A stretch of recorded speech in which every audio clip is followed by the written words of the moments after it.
sawir baan soo qaatay maalin dhaweyd aan kaga hadlayo Jaawa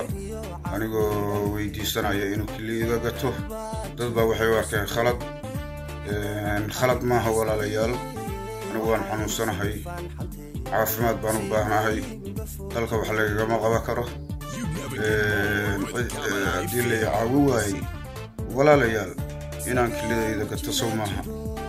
walaalayaal haddii aan waayey garab istaag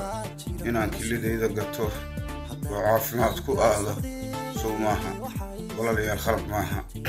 waxaan u baahanahay waa caafimaad garab istaagna haddii la ii qaban waayey walaalayaal khasab waxay ku tahay